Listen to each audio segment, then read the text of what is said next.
SA 35. Bienvenidos al Seminario Reina Valera.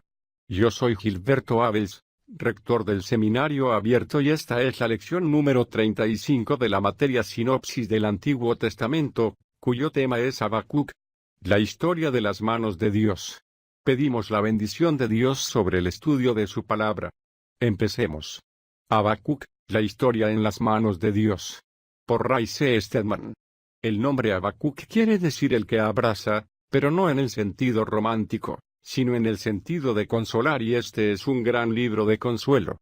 El consuelo posiblemente sea el problema más penoso con el que se tienen que enfrentar los seres humanos, es decir, el gran interrogante de por qué Dios permite que sucedan ciertas cosas. No conozco una pregunta más actual e importante que esta. Al leer esta profecía de Habacuc descubrirá usted que el problema con el que tuvo que contender y sobre el cual acabó por averiguar la respuesta, hizo posible que se convirtiese en consolador y en uno que podía abrazar a su pueblo en su sufrimiento, y es exactamente el mismo problema con el que nos enfrentamos nosotros actualmente. Porque el profeta vivió en un tiempo muy parecido al nuestro, un tiempo en que todo estaba saliendo mal. Vivió en una época en la que hubo una gran corrupción nacional y aflicción, en el que la nación y la tierra estaban llenas de violencia, de odio y de estallidos de maldad. Su aflicción se ve reflejada en las primeras frases del libro, capítulo 1, versículos 1 a 4. El oráculo de Dios que vio el profeta Habacuc. ¿Hasta cuándo, oh Jehová, clamaré y no oirás? ¿Hasta cuándo daré voces a ti diciendo, violencia, sin que tú libres? ¿Por qué me muestras la iniquidad y me haces ver la aflicción? He aquí que surgen pleitos y contiendas, la destrucción y la violencia están delante de mí. La ley pierde su poder, y el derecho no prevalece, porque el impío cerca al justo. Por eso sale torcida la justicia. ¿No suena eso como lo que está sucediendo actualmente? ¿Por qué, dice Habacuc, tengo que clamar violencia, y no obtengo respuesta? He aquí el gran problema de la oración que no obtiene contestación. Tenemos aquí el caso de un hombre que está preocupado por su nación porque ve que todo sale mal. El pueblo vive sumido en la maldad, hay inquietud, violencia, injusticia y opresión por doquier. Cuando todo el asunto es traído ante las cortes mismas están corruptas, por lo que Habacuc se siente profundamente preocupado. Él es un hombre de Dios y sabe que lo que hay que hacer con un problema es presentarlo a Dios, y es lo que él ha estado haciendo. Ha estado orando acerca de su problema, pero no ha obtenido ninguna respuesta. De modo que su perplejo corazón clama confuso, Señor, ¿durante cuánto tiempo tengo que seguir con esto, clamando a ti de este modo? No haces nada al respecto. He estado esperando un cambio, esperando para ver si se producía un avivamiento, esperando ver si pasaba algo, pero no sucede nada. ¿Cuánto tiempo he de continuar así? ¿Se ha sentido usted así alguna vez? Mire a su alrededor, a nuestra nación, y verá cómo todo se está viniendo abajo, y los antiguos fundamentos se están desmoronando. Las gentes se apartan de la fe y se cuestionan conceptos que jamás se habían cuestionado con anterioridad. Las personas expresan sus dudas, hasta su sincera incredulidad, en círculos en los que nunca se había expresado la duda con anterioridad. ¿Ha estado usted orando por seres amados, esperando ver cómo Dios los transformaba y actuaba en sus vidas, pero no ha pasado nada? Ese es el problema de la oración que no obtiene respuesta. Es un problema muy importante y hace que el profeta se sienta perplejo. Pero ahora Dios responde a Habacuc. Lo asombroso de esta profecía es que no se dirige al pueblo ni mucho menos, sino que es más bien un diálogo entre el hombre y Dios. Por eso es por lo que resulta tan actual. Cada uno de nosotros nos llamamos Habacuc y cada uno de nosotros nos enfrentamos de vez en cuando con este problema. Dios responde, en el versículo 5. Observad entre las naciones y mirad. Quedaos asombrados y atónitos, porque yo haré en vuestros días algo que aun si se nos contase, no lo creeríais. En otras palabras, Dios dice, Habacuc, he estado contestando a tus oraciones. Me acusas de guardar silencio, pero no he permanecido callado. Es solo que no sabes reconocer mi respuesta porque te he estado contestando, pero mi respuesta es tan diferente de lo que esperas que no eres capaz de reconocerla o creerla cuando te respondo. Pero Dios continúa diciendo, versículo 6ff, He aquí que levanto a los caldeos, pueblo furioso e impetuoso que marcha por la anchura de la tierra, para tomar posesión de los lugares habitados que no le pertenecen. Será temible y terrible. De sí mismo derivará su derecho y su dignidad. Sus caballos serán más veloces que leopardos y más ágiles que lobos vespertinos. Sus jinetes se dispersarán haciendo cabriolas. Vendrán de lejos, volarán como águilas que se apresuran a devorar. Todo este pueblo vendrá para hacer violencia. Todos sus rostros se dirigen hacia adelante, y reunirán cautivos como arena.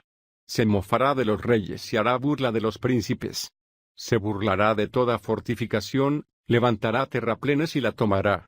Entonces su espíritu pasará y se acabará, devolverá a su Dios esta su fuerza. ¿Le suena eso como a alguien a quien usted conoce? ¿Podría usted sustituirlos por los comunistas o, en la última generación, podría haber reemplazado a los caldeos por los nazis? He aquí la respuesta que da Dios al problema planteado por el profeta. Dios dice que está preparándose para levantar a la nación de los caldeos.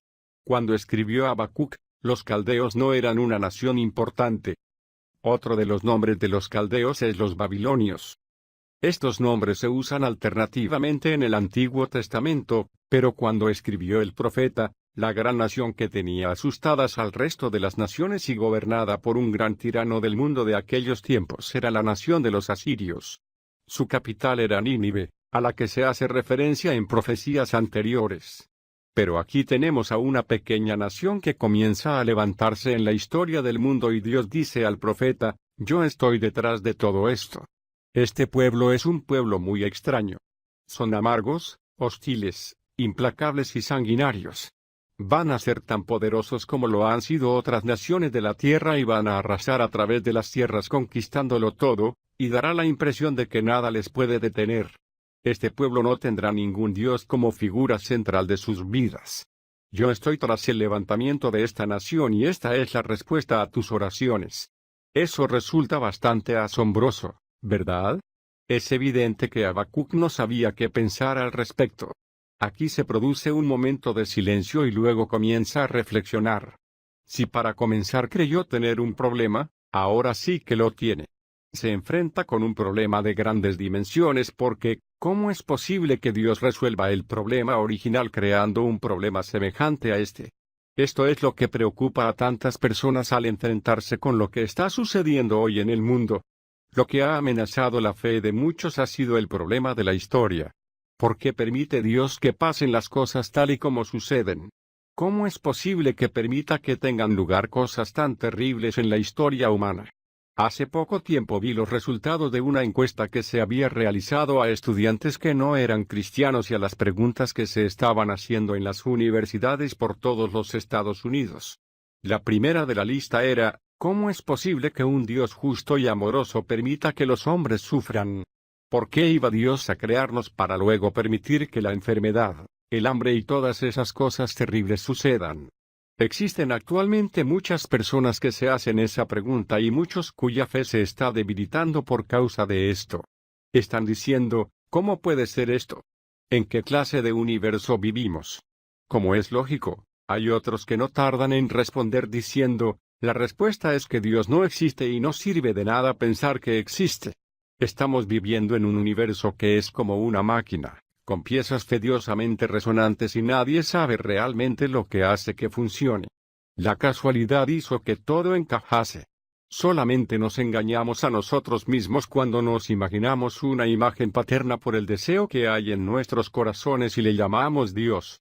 El motivo por el que decimos esto es por la aparente inactividad de Dios. Esa es una de las cosas misteriosas de Dios, ¿no es cierto? El poeta William Cowper dijo, Dios se mueve de manera misteriosa para llevar a cabo sus maravillas. Y la manera de hacer Dios las cosas es un misterio para nosotros. Tenemos que reconocer que hay ocasiones en las que no acertamos a comprender cómo se mueve Dios. No parecen tener sentido y los instrumentos de los que se vale parecen tan fuera de lo normal.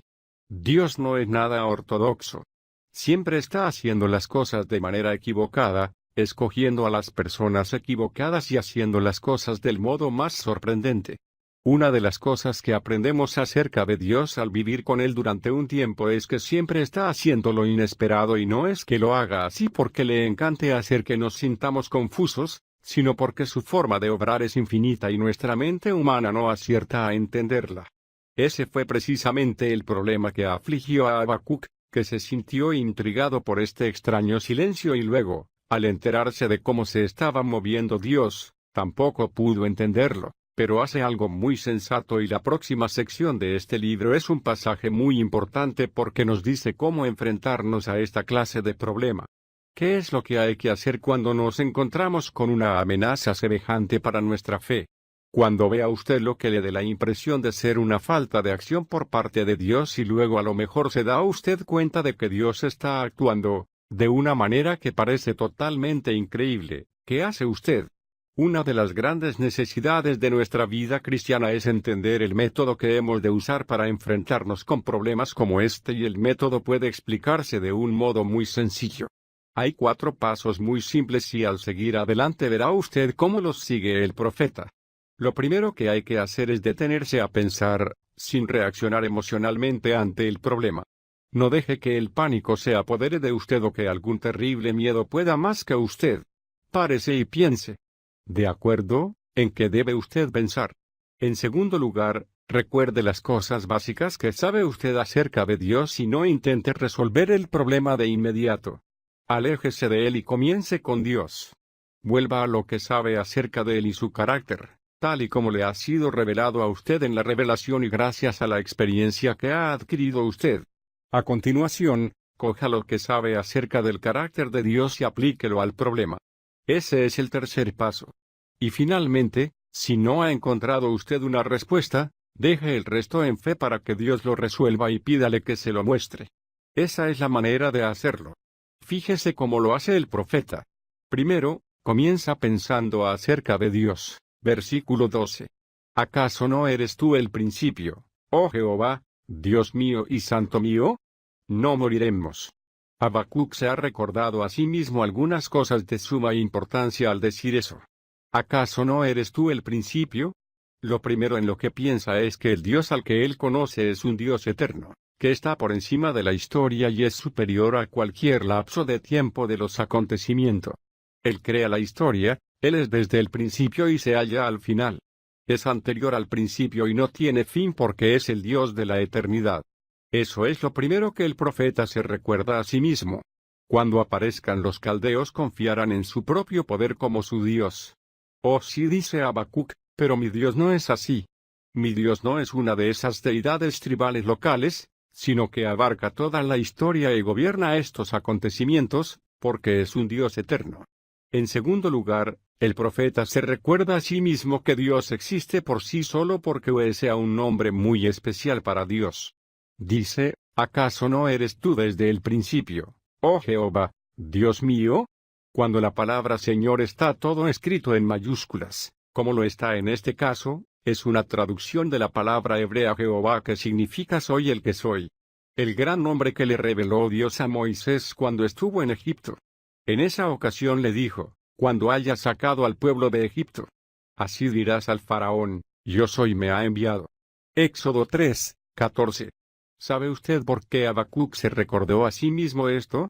Porque en su época había gente que iba por ahí diciendo que Dios estaba muerto y siempre hay personas así y no hay nada de nuevo en ello.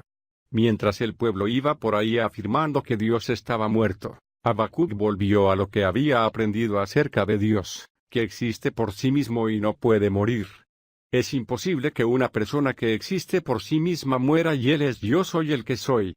En tercer lugar, Habacuc se recuerda a sí mismo acerca de la santidad de Dios, el Santo mío. ¿Qué significa la santidad? Me atrevería a decir que la mayoría de nosotros usamos esta palabra sin tener ni idea de lo que significa. ¿Quiere decir que es una especie de ser que induce temor y que debemos de andarnos con cuidado de no acercarnos a él porque es santo? No, santidad significa todo. Integridad es ser una persona completa. Significa esencialmente que Dios es consistente consigo mismo y es siempre lo que es. No es nunca ninguna otra cosa, no es nunca una falsificación. No pretende nunca ni nos engaña y eso es la santidad. Esto es algo que se refleja en todas las Escrituras, el carácter inmutable de Dios. El autor de Hebreos dice, tú, oh Señor, en el principio fundaste la tierra y los cielos son obra de tus manos, serán cambiados, pero tú eres el mismo y tus años no se acabarán. Hebreos 1, 10 a 12. Jesucristo es el mismo ayer, hoy y por los siglos. En él no hay sombra de duda, ni de cambio. Después de que el profeta se recuerda esto a sí mismo, añade de inmediato estas palabras, no moriremos. ¿Qué quiere decir? Está pensando que Dios ha hecho un pacto con Abraham. Dios le prometió a Abraham que levantaría una nación que sería su pueblo para siempre y que no permitiría nunca que fuesen eliminados de la tierra. El profeta se está recordando a sí mismo esto, frente a la terrible amenaza con la que se enfrentaban. Los caldeos iban a venir e iban a asolar la tierra. Tendría que contemplar a su amada Jerusalén arrebatada y capturada y ver cómo su pueblo era llevado en cautiverio, pero existe el recordatorio de que Dios no iba a permitir que sucediese lo peor. No morirían y no serían eliminados y la fidelidad de Dios permanecería para siempre, de modo inmutable. Así que el profeta llega a la conclusión que resuelve al menos la primera parte de este problema. Dice en el versículo 12. Oh Jehová, para juicio pusiste a los caldeos, tú, oh roca, los has establecido para castigar. Ahora entiendo por qué has levantado a los caldeos, es tu manera de despertar a mi pueblo de su insensatez, de su terrible estupidez al apartarse de ti. Creen que pueden vivir sin ti, a pesar de las muchas veces que les has enviado a los profetas, suplicándoles, pidiéndoles y recordándoles tu palabra. Has derramado bendición tras bendición sobre ellos, a pesar de lo cual siguen en su insensata locura, dándolo todo por sentado, pensando que pueden seguir viviendo sin ti. Ahora entiendo lo que estás haciendo. Estás levantando a un pueblo a fin de conmocionarles para que sean conscientes de la realidad, para despertarles y castigarles. Ahora lo entiendo. ¿Hay alguna duda de que Dios hace esto en la historia? No hay duda alguna de que ese es el motivo por el que se les permitió a los nazis hacerse tan rápidamente con el poder, para asolar Europa y para ser de repente derribados una vez más. Fue para despertar al mundo occidental, a fin de que fuese consciente de su codicia, su avaricia, su maldad y el hecho de haberse apartado de lo relacionado con la verdad y Dios, que les está diciendo algo a través de esto, haciendo que las naciones se estremeciesen, que es la manera habitual de actuar Dios a lo largo de la historia. A continuación el profeta dice, veo que ahora tengo otro problema. Y continúa en el versículo 13 diciendo, eres demasiado limpio como para mirar el mal, tú no puedes mirar el agravio. ¿Por qué, pues, contemplas a los traidores y callas cuando el impío destruye al más justo que él? Después Habacuc describe la maldad de los caldeos. Ahora dice, me doy cuenta de cómo estás levantando a esta nación para perdonar a este pueblo, pero esto es algo que no entiendo. A pesar de la maldad de mi propio pueblo, no son tan malvados como los caldeos. ¿Cómo es posible que uses a un pueblo malvado, impío, implacable como este para castigar a tu propio pueblo? Esto es algo que no acierto a entender. ¿Ha oído usted decir eso alguna vez? ¿Ha oído decir a alguien, es cierto que los Estados Unidos tiene problemas, y posiblemente sea un pueblo malvado, pero no somos tan malvados como los comunistas, o los nazis o quien quiera que sea nuestro enemigo en esos momentos? Dios no va a permitir que este pueblo se apodere de ellos porque, después de todo, son mucho peor de lo que somos nosotros. Así que el profeta dice, no entiendo esto.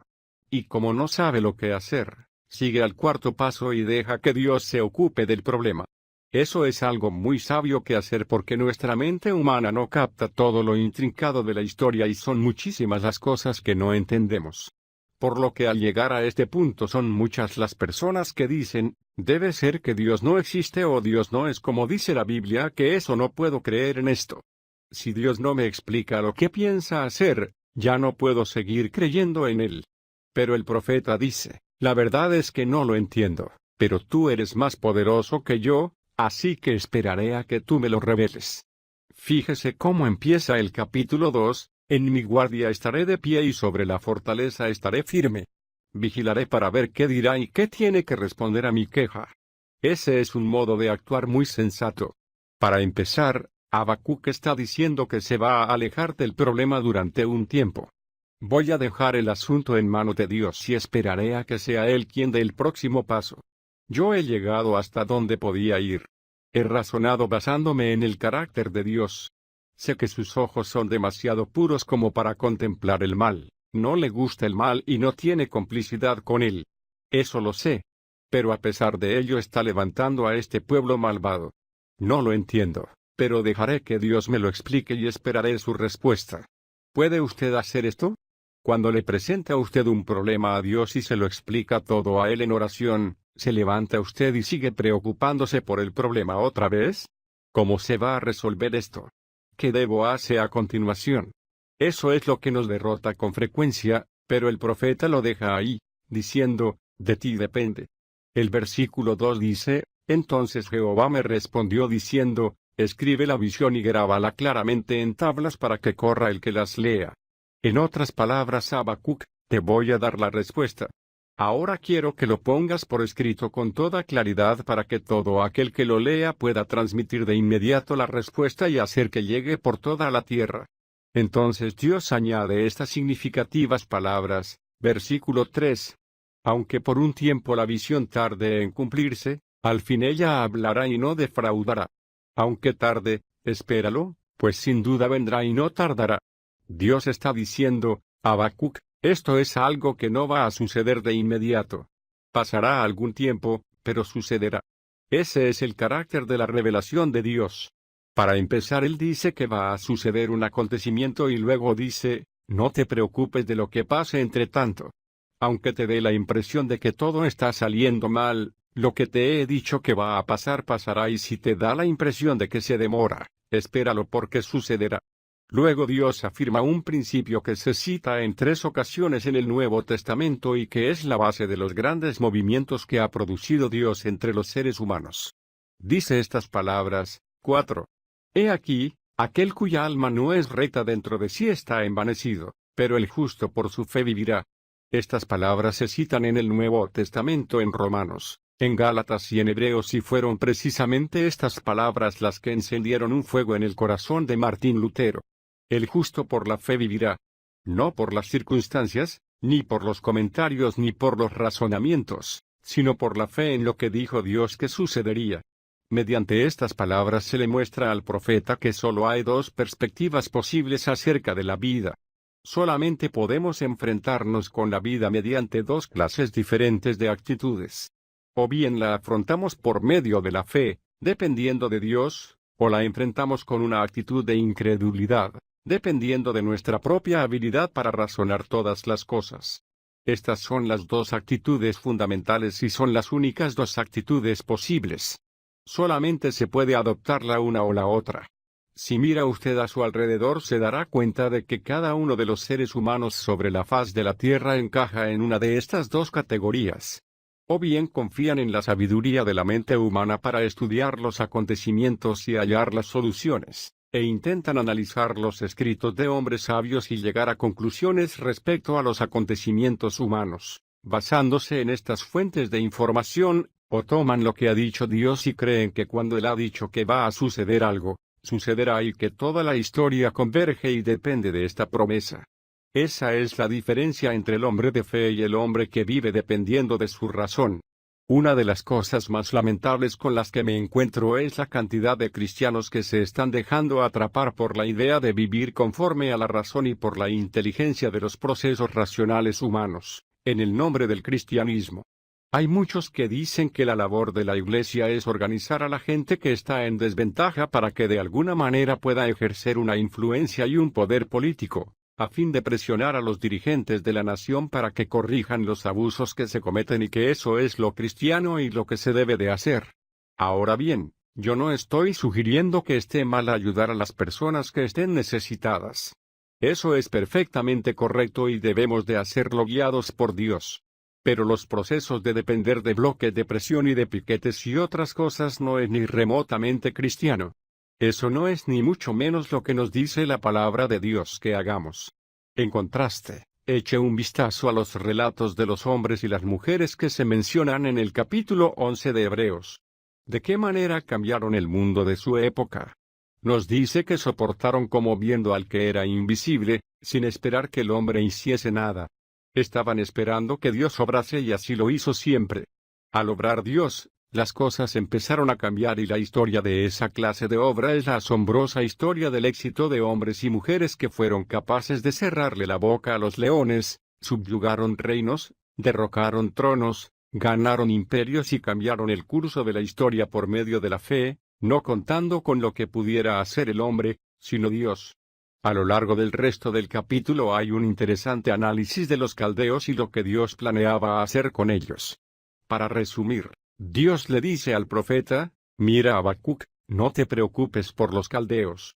Es verdad que mis ojos son tan puros que no quiero contemplar el mal, y también es cierto que estoy levantando a este pueblo con el propósito de juzgar a la nación de Israel, pero también en su momento juzgaré a los caldeos y aquello en lo que ellos confían se convertirá precisamente en su ruina. Sus propios dioses les derrotarán. Y pronuncia 5 calamidades, versículo 6. Ay del que multiplica lo que no es suyo. Ay del hombre que vive siguiendo la filosofía: conseguiré todo lo que pueda y poco importa cómo lo consiga. Ay del que codicia injusta ganancia para su casa, poniendo en alto su nido para escaparse de mano de la calamidad. Ay de aquel que dedica todos sus esfuerzos a sentirse seguro y a salvo cuando llegue a viejo. Dios dice que se encontrará con que los fundamentos sobre los que se ha apoyado le serán arrebatados y todo aquello en lo que ha invertido le será quitado. Ay del que edifica la ciudad con sangre y del que establece la aldea con iniquidad. Ay de aquellos que confían en la violencia para obtener lo que quieren. Ay del que da de beber a su compañero del cáliz de su ira y lo embriaga para mirar su desnudez. Ay del hombre que crea temor en los que le rodean con el fin de gobernarles y de aprovecharse de ellos.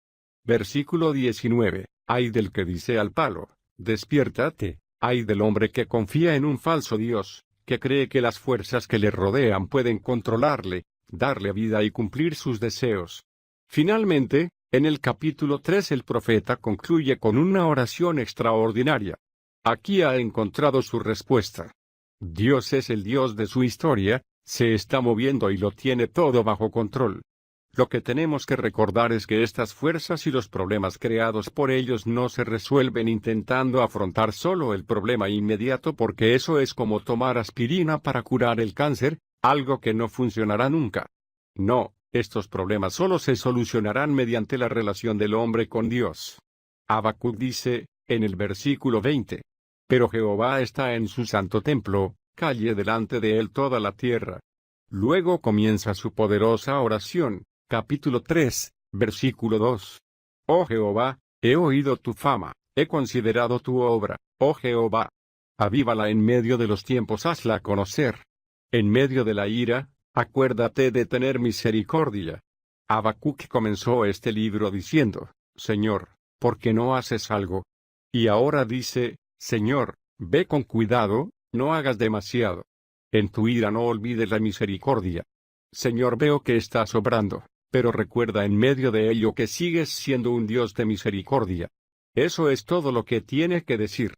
No hay más filosofía, ni teología, ni más argumentar con Dios. Esta oración es uno de los pasajes más asombrosamente hermosos y poéticos en todas las Escrituras. Léalo y vea que lo que hace el profeta es, ni más ni menos, que volver al pasado y recordar lo que Dios ha hecho en el pasado, y eso es lo que convence a Habacuc de que puede confiar en él. Se basa en los acontecimientos que ya han sucedido, en aquellos sucesos que no se pueden cuestionar, ni eliminar ni conmover en modo alguno, el hecho importante de que Dios ya ha actuado en la historia humana, y de eso depende la fe. No vivimos guiados por una fe ciega, sino que vivimos con un Dios que ha actuado en el tiempo y en el espacio, que ha hecho algo, que ha dejado indeleblemente grabada su voluntad en el progreso de los acontecimientos humanos. El profeta piensa en lo que hizo Dios en el pasado en Egipto, cuando Israel se encontró en problemas, y recuerda de qué modo actuó Dios, versículos 3 y 4. Dios viene desde Temán, y el Santo, de los montes de Parán. Su esplendor cubre los cielos. Tiene un resplandor como de luz, rayos brillantes salen de sus manos y allí se oculta su poderío. ¿Recuerda usted de qué modo ocultó su poder al faraón y luego lo mostró mediante actos repentinos de su milagrosa intervención? El profeta dice, versículos 5 y 6. La mortandad va delante de él y de sus pies salen llamaradas. Se detiene y hace temblar la tierra, mira y estremece a las naciones. Se desmoronan los montes sempiternos, las antiguas colinas se postran ante él. Sus caminos son eternos. Recuerda cómo se vio afligido el pueblo de Israel en el desierto y cómo temblaron en medio de Madián. Luego piensa en cuando cruzaron el Mar Rojo y de qué modo Dios les abrió camino en medio de las aguas y se acuerda de cómo el río Jordán se abrió y pudieron llegar a tierra firme, versículo 10. El abismo dio su voz, levantó en alto sus manos. Habacuc recuerda cómo a petición de Josué. Versículo 11. El sol y la luna se detuvieron en su cenit. Esta es la clase de Dios que tenemos. El Dios que, de hecho, interviene en la historia humana para realizar acontecimientos que nadie puede duplicar. Al pensar el profeta en todo ello, su mente medita en la grandeza de Dios y así es como concluye, versículo 16, oí y se me estremecieron mis entrañas. Ante esa voz titubearon mis labios, penetró podredumbre en mis huesos, y se estremecieron mis piernas. Gimo por el día de la angustia, cuando suba contra el pueblo. Ve el problema y sabe que viene. Lo temible del problema se apodera de él y siente la presión, pero no es eso todo, sino que añade, versículos 17 a 19. Aunque la higuera no florezca ni en las vides haya fruto, aunque falle el producto del olivo y los campos no produzcan alimento, aunque se acaben las ovejas del redil y no haya vacas en los establos, con todo, yo me alegraré en Jehová y me gozaré en el Dios de mi salvación. Jehová, el Señor, es mi fortaleza. Él hará mis pies como de venados y me hará andar sobre las alturas. ¿Ha descubierto usted eso? Que a pesar de que permanezcan los problemas y la presión siga estando ahí, se puede producir un fortalecimiento del hombre interior que hace que el corazón se regocije y se sienta alegre en medio de las dificultades y eso fue lo que descubrió Habacuc. El Señor mismo dice, es mi fortaleza. Y esa es la verdad del Nuevo Testamento. Esa es una manera desesperada de intentar deshacerse del problema, pero Dios ha ordenado que continúen los problemas. En el mundo tendréis aflicción, dijo Jesús, pero tened valor, yo he vencido al mundo. Juan 16, 33. Hay un título de un libro que me encanta y que fue escrito por el Dr. Edman, anterior presidente de la Facultad de Eton. Resume si se producía un avivamiento, esperando ver si pasaba algo, pero no sucede nada. ¿Cuánto tiempo he de continuar así? ¿Se ha sentido usted así alguna vez?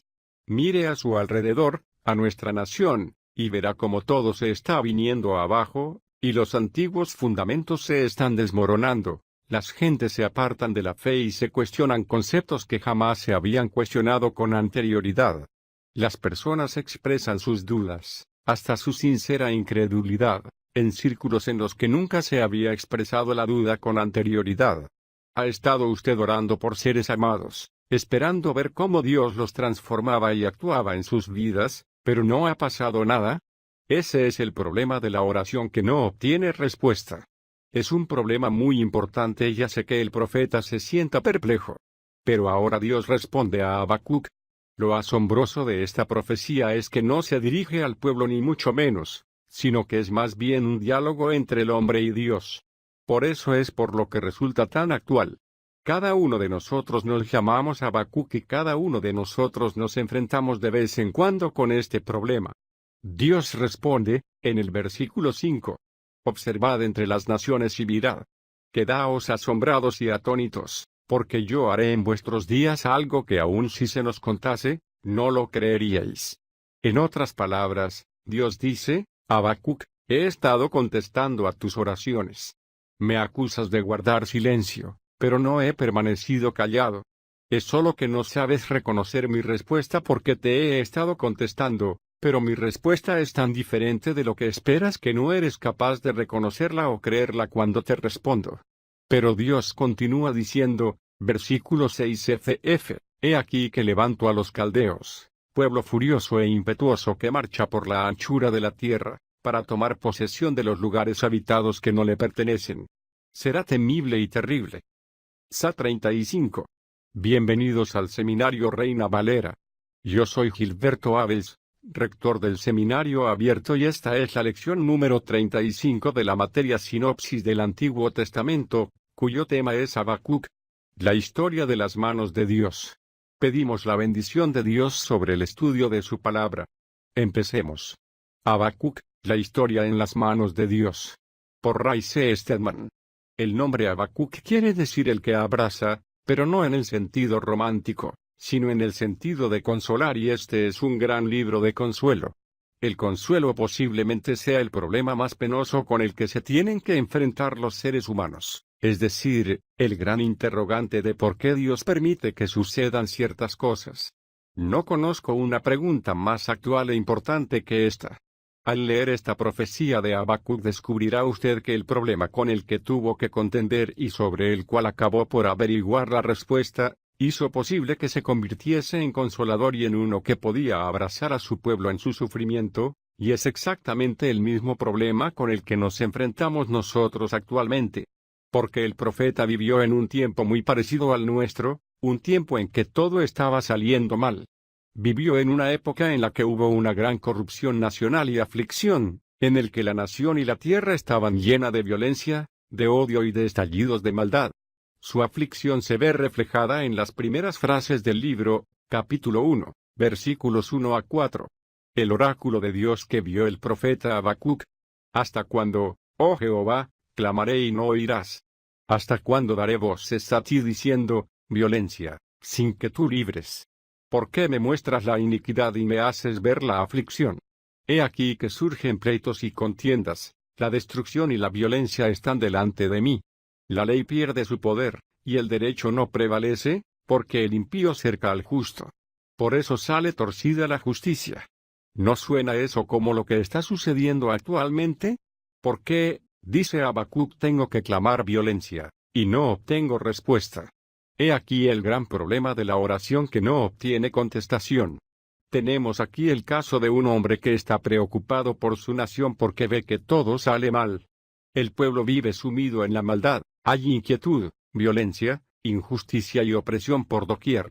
Cuando todo el asunto es traído ante las cortes mismas están corruptas, por lo que Habacuc se siente profundamente preocupado. Él es un hombre de Dios y sabe que lo que hay que hacer con un problema es presentarlo a Dios, y es lo que él ha estado haciendo. Ha estado orando acerca de su problema, pero no ha obtenido ninguna respuesta.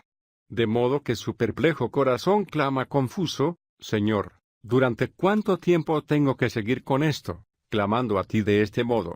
No haces nada al respecto. He estado esperando un cambio, esperando para ver